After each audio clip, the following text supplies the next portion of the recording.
Regina. Boa noite, Boa Miguel. Boa noite, Moisés, Viola, Márcia, Sara. Boa noite, Miguel. Boa noite, pessoal. Tá dando para ouvir aí? Perfeito, Miguel. Boa noite. Ouvimos bem, melhor do que quando estás embarcado na flotilha. Boa noite, bem-vindo e parabéns, meu amigo. Solidariedade nossa. Um abraço. Valeu. Aí. Miguel está na Jordânia, estão todos os brasileiros livres. E Miguel conta para a gente essa, não digo aventura, porque não foi nada agradável, mas foi de uma coragem, de uma firmeza espetacular. Vocês são uns heróis.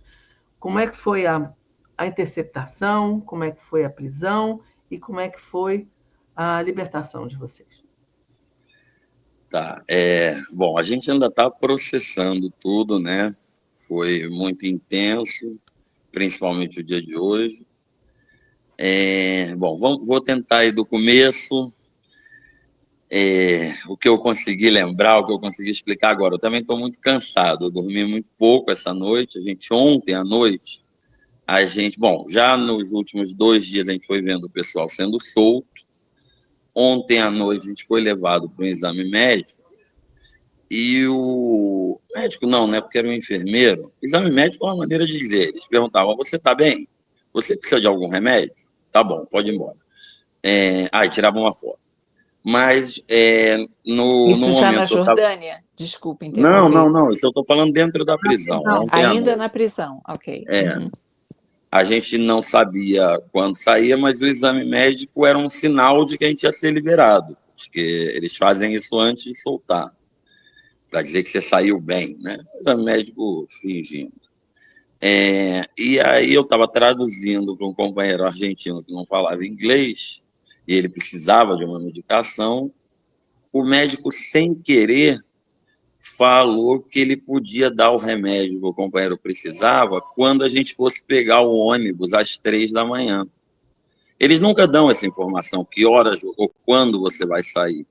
Mas aí ele, sem querer, falou 3 da manhã. Aí eu guardei isso. Quando a gente voltou para o pavilhão, a gente já falou para todas as outras celas: a gente está saindo amanhã às 3 da manhã. Curiosamente, a gente estava no pavilhão 9, né? Para quem é do Brasil, tem todo um simbolismo. Verdade. Então, a gente ficou sabendo que ia sair às 3 da manhã, o que já fez que a gente não conseguisse dormir de ansiedade. Então, estou muito, muito cansado. Mas vamos lá para o começo, para a intervenção. No dia 1 à noite, a gente já estava se aproximando muito a Gaza, né? Eu cheguei a mandar um vídeo aí para a Regina, acho que a gente estava a 90 milhas. E a partir das 9 da noite, a gente começou a ser interceptado. Eles tinham bastante informação, eles sabiam qual era o barco que comandava, e eles sabiam a ordem dos barcos, porque quando caía o que comandava, tinha uma ordem: 2º, 3º, 4º, 5º, e eles foram interceptando na ordem certa. Os veleiros menores, né, ou seja, porque eles interceptavam os barcos grandes. Os veleiros, como o que eu estava, a gente ficou meio brincando, tipo de pique-pega, sabe? Assim, eles vinham atrás da gente, aí a gente desviava, eles pegavam um, os outros passavam. Eles tinham um barco muito grande, tipo um petroleiro quase, 1 ou 2 barcos militares médios e muitas lanchas muito rápidas, que eram onde iam os soldados que entravam nos barcos. Então, os grandes cercavam e os pequenos é que faziam intervenção. No caso do meu barco, a gente conseguiu ficar escapando deles durante 7 horas, até as 4 da manhã. A gente chegou a uma distância de 40 milhas de Gaza, mas quando a gente estava nessa distância, a agressividade deles também ia aumentando, e chegou uma hora que eles pararam o nosso barco. Nesse meio tempo, eles... Bom, às vezes usavam jatos de água, que são usados para apagar incêndio, eles molhavam o barco inteiro, queimavam toda a eletrônica e tal. No nosso caso, eles não chegaram a jogar água, mas eles tinham alguma tecnologia que a gente não conhece, que certamente tecnologia de guerra, que eles conseguiam cortar não só todas as comunicações, mas em alguns casos, inclusive, a eletricidade dos barcos, sem tocar o barco. A luz apagava, o rádio deixava de funcionar, a internet deixava de funcionar, e a gente não sabe nem de onde vinha, se era do barco militar, assim, mas tinha com cara de militar, se era de um submarino, que também fazia parte da operação, simplesmente deixava de funcionar. A nossa internet ficava indo e voltando, por isso a gente conseguia ainda mandar mensagem e tal. Bom, às 4 da manhã eles conseguiram parar o nosso barco, então uma cena bem de filme, assim, tipo comando de elite, assim, de treinamento de elite. Eles entraram com armas pesadas, com laser, assim, apontando bem na nossa cara. O nosso barco era um barco pequeno, eles entraram com 7 soldados, a gente com colete salva-vidas, mão para o alto, né? Antes deles entrarem, jogos celulares na água, eles iam pegar e não poderiam ter mais informação sobre a organização. E aí eles, bom, tomaram conta do barco, revistaram de um em um, botaram a gente numa cabine muito apertada, que depois eles ampliaram, deixaram de ficar em duas, ainda era apertado, mas era um pouco melhor, e tomaram o controle do barco. Daí, os 4, que eram mais claramente tropa de elite, saíram, provavelmente para invadir outro barco, e ficaram 3 garotos que eram meio... Dava a sensação de que não tinham nada a ver com nada. As armas deles não eram tão boas, parecia carabina de caça, assim. As botas parecia tênis All-Star vestido de camuflado. E eles foram até simpáticos. A gente tinha muito medo desse momento da intervenção, que em outras flotilhas eles desciam a porrada. Eles não bateram, chegaram a dar água e comida para a gente, o que não aconteceu em outros barcos, e a gente chegou até a conversar, porque a gente perguntou se podia sair para a parte de cima do barco para fumar um cigarro. Eles disseram de um em um. E aí eles perguntavam, vocês realmente acreditavam que vocês iam chegar em Gaza? Ficavam fazendo perguntas assim, que a gente evadia um pouco. Quando ele chegou a dizer, eu estive em Gaza, eu não matei nenhuma criança. Aí fica aquela coisa assim que você não sabe como é que você responde e tal, mas, bom, a gente passou muitas horas com eles navegando o nosso barco, com a gente sequestrado. Eu digo sequestrado porque isso é uma prisão, isso é um sequestro. A gente não estava nem em águas de Israel, a gente estava em águas internacionais. Ou seja, não é só que a nossa era uma missão humanitária legal, segundo a lei internacional, é que a gente não estava em águas de Israel. Eles tomaram o controle do nosso barco como se fossem piratas e levaram a gente para Israel acusados de entrar ilegalmente em Israel. Bom, chegando no porto, foi o momento mais violento, nada mais descer barco. Eles já davam chave de braço nos 2 braços, alguns companheiros quebraram o braço nessa situação, jogavam a gente no chão de asfalto, botavam a gente de 4 com a cara no chão, no sol. Eu fiquei nessa posição, não sei, 1 hora. Depois deixaram sentar, mas a gente ficou mais várias horas no sol. E isso que eles só foram deixar a gente beber água da pia umas 10 ou 12 horas depois. Então a gente ficou morrendo de sede. Passou isso, eles iam pegando de um em um, aí passava pelo que seria um processo de passar uma fronteira mais ou menos normal, controle de passaporte, abriam as malas. Eles iam jogando fora tudo que eles achavam que podia jogar fora, deixavam na mala o que eles achavam que podia deixar. Teoricamente, a gente veria um advogado. Eu não tive oportunidade de ver nenhum advogado. Eu reclamei eles falaram, não, você passa essa porta e aí você vai poder falar com o advogado. Quando eu passei a porta, já era prisão. Aí os caras cortaram os cadastros do meu sapato, tiraram o cinto, cortaram o cordão de amarrar a calça, ou seja, bem para ela ficar caindo mesmo. Em alguns casos também as pessoas foram algemadas nesse momento. Me meteram num ônibus, tipo um camburão, e eu fiquei nesse ônibus, assim, eu não sei nem quantas horas, 6 horas, não tenho a menor ideia. Aí a gente fez uma viagem de mais algumas horas e chegamos o que eu considero um campo de concentração para palestinos. A gente era, bom, os prisioneiros VIPs num campo de concentração. Eles sabiam que eles não podiam tratar a gente igual os palestinos, a gente via na cara deles que eles queriam arrebentar com a gente. A gente chegou a ver o Ben-Gvir, acho que é o nome dele, né, aquele ministro fascistão de Israel, que ele veio provocar a gente atrás das grades, ele veio dizer, vocês são os assassinos de bebês e tal. Bom, passamos por um montão de celas, no final a gente acabou no pavilhão 9, tinha 8 camas por cela, mas eles botavam 13 prisioneiros, mudavam a gente de cela o tempo inteiro, não deixavam a gente dormir, assim, cada 2 horas no máximo. Ou era lanterna, ou era bater porta, ou era tipo 6 caras armados com arma pesada apontando para a nossa cara só para fazer a contagem, e não deixavam a gente dormir. Tinha comida, mas não era muito boa, mas, bom, pelo menos tinha comida. O que mais? Bom, e a gente sem saber o que ia acontecer, quanto tempo ia ficar lá. A gente não podia falar com a família, não podia falar com os advogados. A gente falou só 2 vezes com os responsáveis da Embaixada de Israel, que o embaixador foi retirado, então eram uns prepostos lá. Eu não vou falar agora dessa parte, porque a gente ainda está, a gente não está em casa. Depois eu falo da participação da Embaixada brasileira em Israel.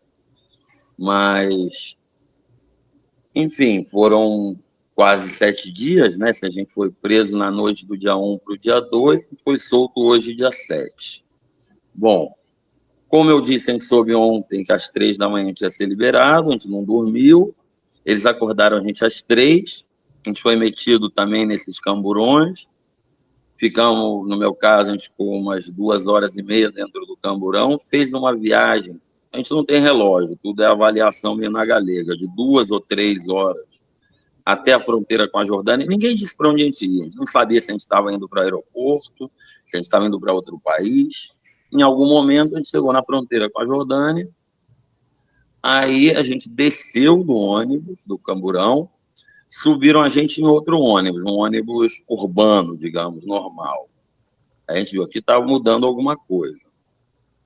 Aí subiu um representante do governo jordano e explicou, porque as pessoas começaram a gritar, Free, Free, Palestine. E aí ele subiu no ônibus e falou, olha, a gente ainda está num lugar meio perigoso, a gente vai receber vocês na Jordânia, mas a gente ainda está em Israel. A gente tem mais 1 quilômetro até estar na Jordânia, eu vou pedir para vocês não fazerem barulho. Aí a gente, bom, fez esse percurso, aí a gente já chegou num lugar que era a Jordânia, que era o controle de passaportes, aí tudo mudou. Chegaram os representantes de cada país, as delegações, foram, né, primeiro aquela festa, aí foram chegando os representantes, as delegações iam saindo pouco a pouco, chegaram os brasileiros, que foram os últimos, ainda os de Israel. Quando chegaram os do consulado brasileiro aqui em Amman, da embaixada, aí mudou tudo. Foram muito simpáticos, atenderam a gente muito bem, deram comida, deram suco, acabaram pagando café, arrumaram cigarro para quem fumava e avisaram, olha, o cônsul vai estar esperando vocês no hotel, vocês já estão com reserva feita, daqui a pouco está chegando um ônibus para levar vocês. Bom, aí uma alegria misturada com cansaço, misturada com um montão de sentimentos. A gente chegou aqui, né? Eu estou agora no hall do hotel. E, bom, é impressionante, todo mundo apoiando a gente muito. Aí, a gente chegou assim, bom, as nossas malas foram extraviadas, todas as nossas coisas. Então, a gente chegou com a roupa da cadeia, sem nada.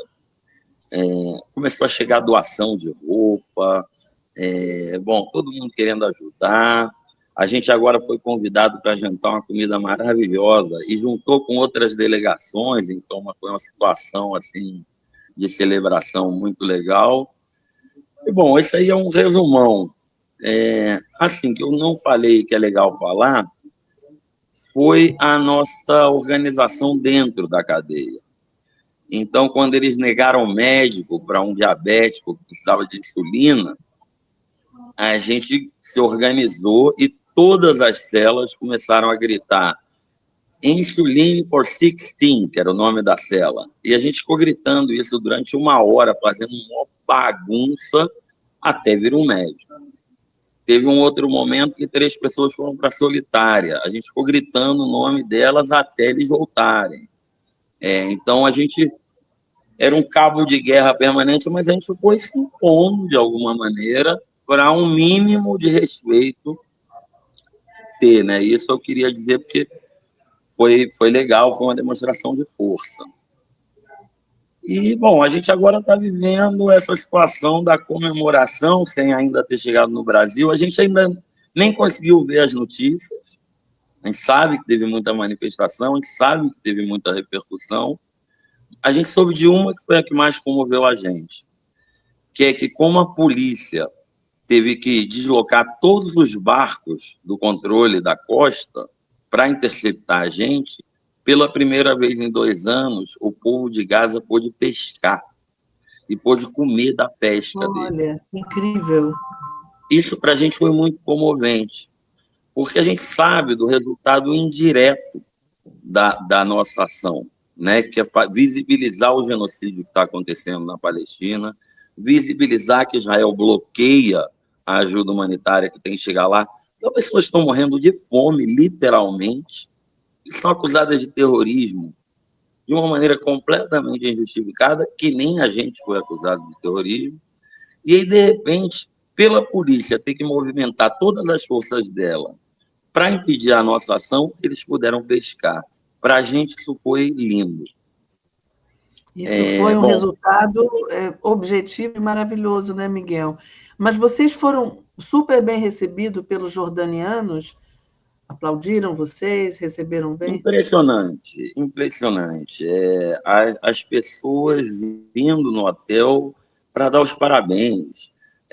Eu fui num shopping comprar um telefone, né? Porque o meu telefone está sendo o telefone de quase todo mundo aqui. As pessoas querem falar com as famílias e tal, né? E aí eu fui comprar um telefone. Eu passei na frente de uma loja de café. O motorista da embaixada que estava comigo foi comprar o café, eu não sei que comentário que ele fez, o cara me chamou. Vem aqui, vem aqui, vem aqui. A gente vende café brasileiro.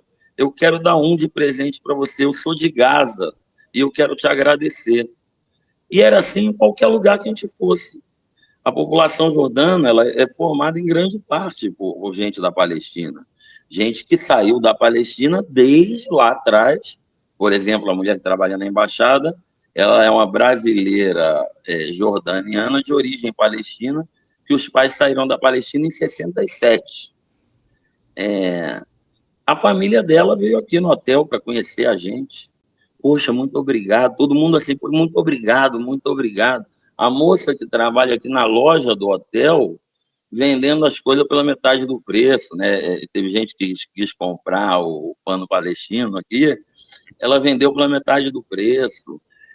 O apoio, assim, é geral, é o cara do táxi, enfim, muito impressionante, assim, realmente, porque eles têm uma ligação muito grande com a Palestina, muitos deles são palestinos, então, uma gratidão, assim, muito bonita de sentir. É verdade, Miguel, que a Greta foi muito maltratada? Você Eu não viu sei. isso? Não, eu não sei. Não vi. Vamos lá. Eu não vi a Greta, eu não vi ela durante a prisão, porque as mulheres ficavam separadas. Eu, na verdade, não vi ela durante a missão, porque ela ia em outro barco. Eu vi ela em Barcelona antes de embarcar. A gente chegou a carregar uma caixa junto, que era uma caixa grande. Eu posso falar do Tiago, que ele, por ser também uma cara visível, realmente ele era maltratado. E ele tinha uma postura de enfrentamento, de resistência. Por exemplo, no ônibus que a gente fez essa viagem hoje, ele foi algemado numa espécie de solitária dentro do camburão. É possível que tenha acontecido a mesma coisa com a Greta? É possível, mas eu não sei. Não sei. Como que você reparou assim, os militares israelenses? Tinha diferença entre eles? Tinham uns mais agressivos? Você falou que esses 3 que ficaram no bar pareciam garotos, meio sem saber o que estavam fazendo ali. Tinha essa diferença? Quando vocês chegaram, quando aquele ministro chegou lá, e a gente tem imagem disso, a gente viu aqui, ele chamando vocês de terroristas e falando coisas horríveis, qual a sua impressão das forças militares? A diferença era muito clara. Você vê que tem gente que está lá porque tem que estar, e tem gente que é quadro ideológico.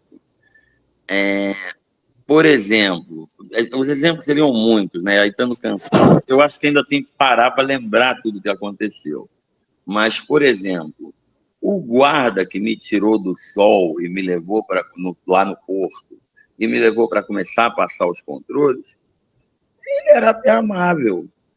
Brasileiro, eu gosto de picanha. Ele conhecia a picanha, não sei como. Sei lá, entendeu? Ele parecia uma pessoa normal que caiu ali.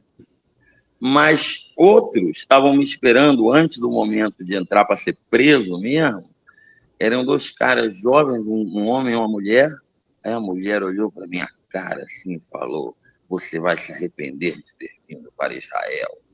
E o cara fez um comentário que eu não entendi muito bem, mas era alguma coisa com cuidado com sabonete na prisão. Que eu olhei para a cara dele assim. Sabe, você tipo, ele veio aqui só para fazer uma provocaçãozinha. E na prisão você via claramente, aí na prisão a maioria era bem ruim. Que os caras, na verdade, o que eles queriam era te bater. Mesmo sabendo que não era assim, né? Que ia ter uma repercussão que era mais complicada. No caso lá do Ben-Gvir, do ministro, ele era rodeado de uma tropa que era tipo neonazista. Assim, um negócio bem sinistro. E dos guardas varia muito, mas muito, porque você tem o guardinha que está ali meio qualquer coisa, que o cara até ri de uma piada, mas a maioria não. A maioria era não me olha, cala a boca, passa para cá, enfim. Queria te fazer uma pergunta. Bom, primeiro, parabéns. A pergunta é: você teve um sentimento de frustração? Vocês tiveram um sentimento de frustração? E quem estava esperando por vocês em Gaza? Vocês já falaram com eles? Ou seja, quem estava esperando a ajuda humanitária, quem era que esperava vocês?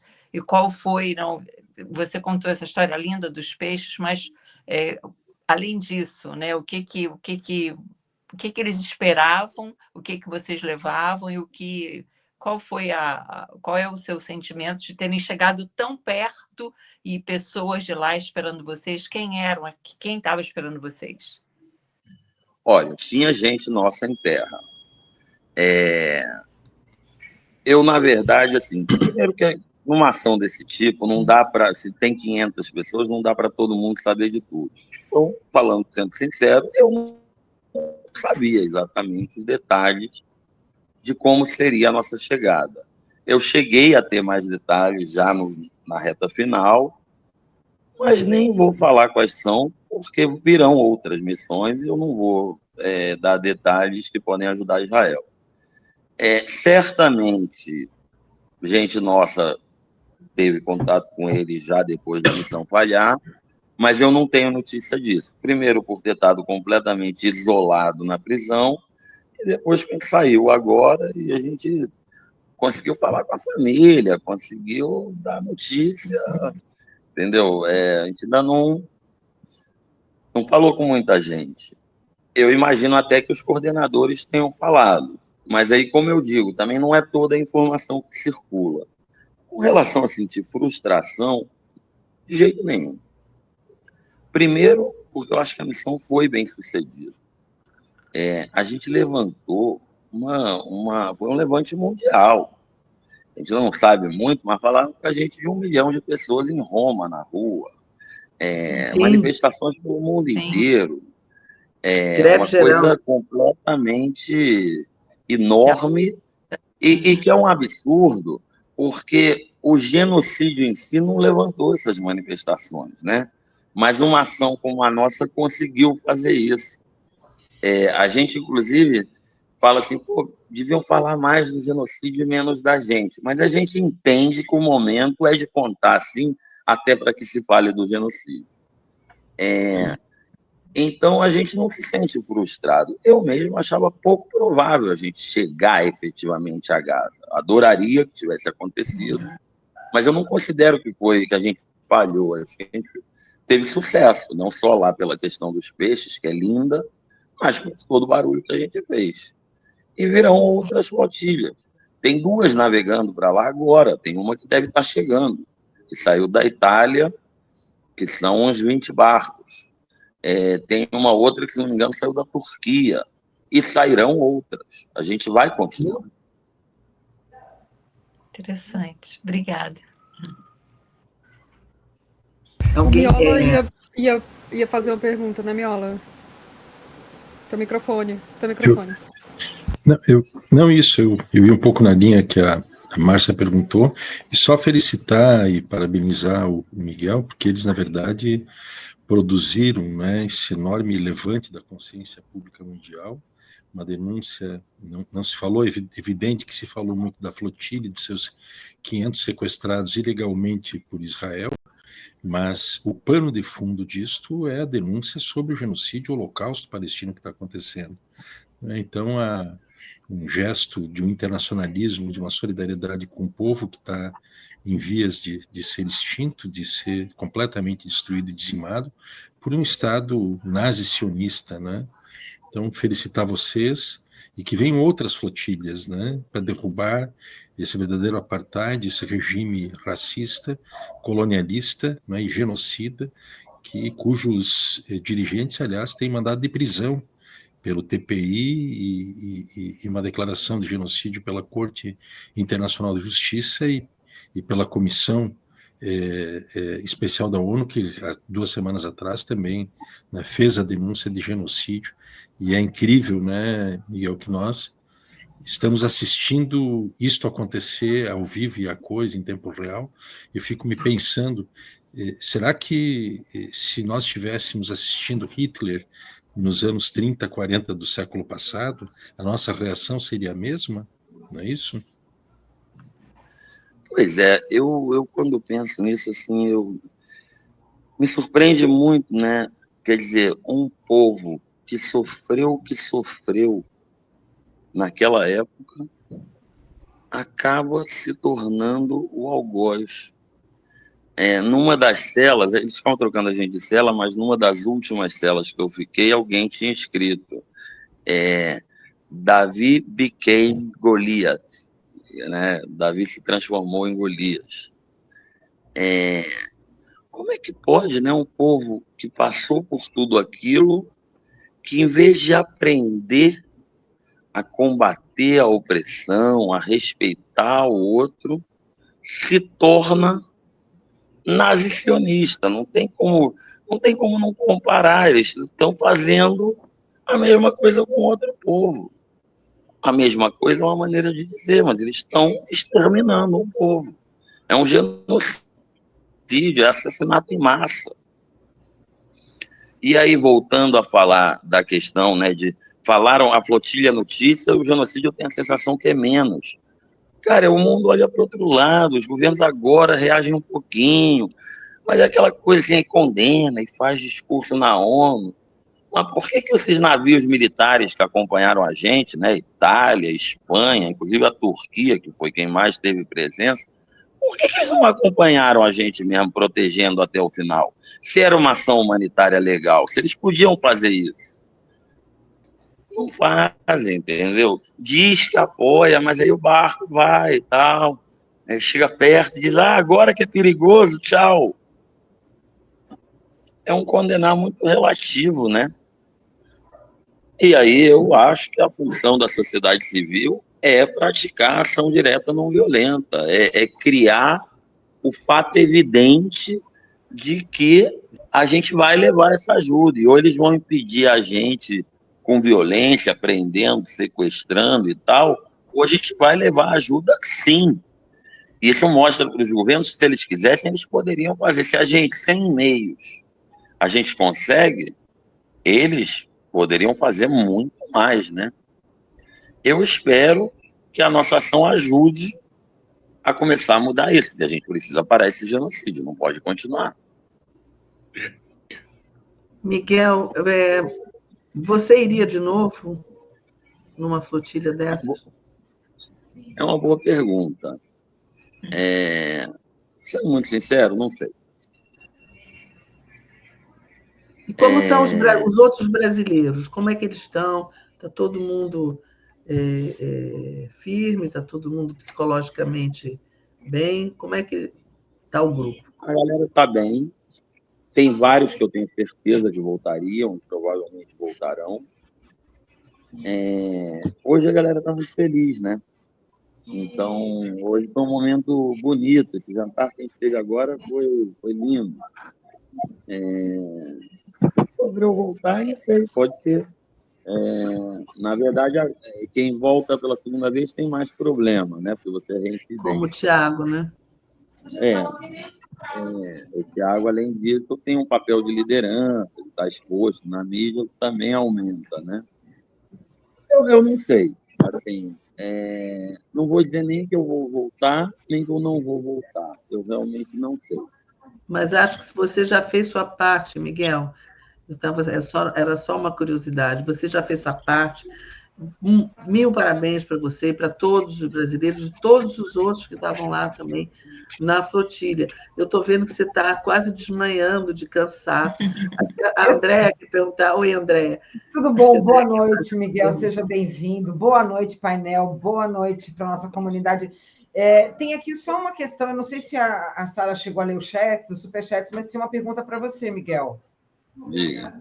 Então, vamos lá. Laurita, Miguel, nossa solidariedade a todos vocês e à flotilha, né, e ao povo palestino. Ela falou que ela tem uma questão que os israelenses fizeram com os barcos da flotilha, né? Muita gente pergunta isso. A gente não sabe, na verdade, o que eles fizeram. A gente tinha medo que eles afundassem os barcos, mas eles não afundaram, eles levaram para o porto. Os barcos estão roubados. Eles não vão devolver. Quando a gente comprou os barcos, a gente já comprou sabendo que eles iam ser roubados. Na verdade, esses barcos são barcos velhos, que estavam em mau estado, que a gente teve que consertar, preparar para a viagem, mas ainda assim é muito dinheiro, né, comprar tantos barcos. E eles foram comprados sabendo que quase com certeza seriam perdidos. É um absurdo. Quer dizer, além de sequestrarem a gente, roubaram o barco. O que vai acontecer com eles? Não sei. Pois é, essa é a questão, né? Dificilmente. E tem mais uma questão da Jora Minharo. Miguel, você viu algum tipo de divisão dentro de Israel? Tá rachado? Eu acho que nesse sentido, nem sei se eles apontariam. Eu não vi Israel. Perfeito. Eu não vi Israel. Eu só estive em Israel preso. Eu não tive nenhum momento de ver Israel. Não tenho a menor ideia. Perfeito. E ela deu gratidão. André, eu quero... Desculpa. Sim, não, só fazendo mais aqui, é o último superchat dela. Gratidão pela coragem, Miguel, Palestina livre já. Pode falar, Moisés. Uma pergunta, Miguel, parabéns, né, pela bravura de vocês. Uma dúvida, qual é a informação, que informações tu tens agora, por exemplo, dos outros grupos? Onde é que está, uma curiosidade minha, onde é que está a Luiziane Lins, por exemplo? Onde é que ela está? Está aqui no Tu sabe onde comigo. Tá ela está aí? Comigo. Não, todos os brasileiros estão juntos. Está todo mundo junto. Todos os brasileiros estão aí nesse hotel. Sim. E vocês retornam quando? A gente foi jantar quase todo mundo junto. Quem não foi jantar é porque estava muito cansado e ficou no hotel dormindo. Mas a gente foi, Sim. A gente está todo mundo junto aqui. Então tu vai dar um abraço aqui. Eu mandei a foto do grupo, mandei para você. Para mim? Desculpa.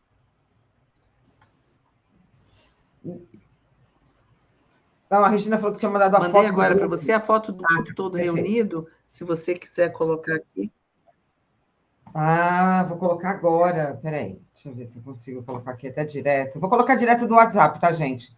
Porque não vai dar tempo de salvar no PDF, mas vamos lá. Acho que já vale muito. Opa, olha só. Que massa. Deixa eu ver se já colocou aqui no ar. Deixa eu colocar aqui. Agora sim. Deixa eu arrumar essa foto.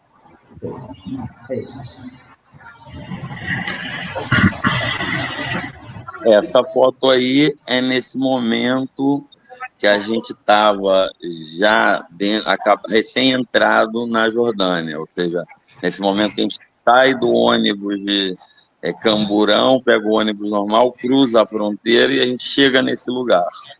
Então, é o primeiro lugar que a gente se sente livre. Muito bem, muito bem. Olha, eu passo, acho que, Regina, para você, se vocês tiverem mais alguma questão, se não, acho que também já pode liberar o Miguel, né? É contigo, Regina. Eu acho que a gente pode convidar o Miguel para vir muitas vezes aqui, conversar sobre política internacional, conversar sobre a experiência dele, mas eu acho que agora a gente tem que deixar o Miguel dormir. O Miguel deve estar muito cansado.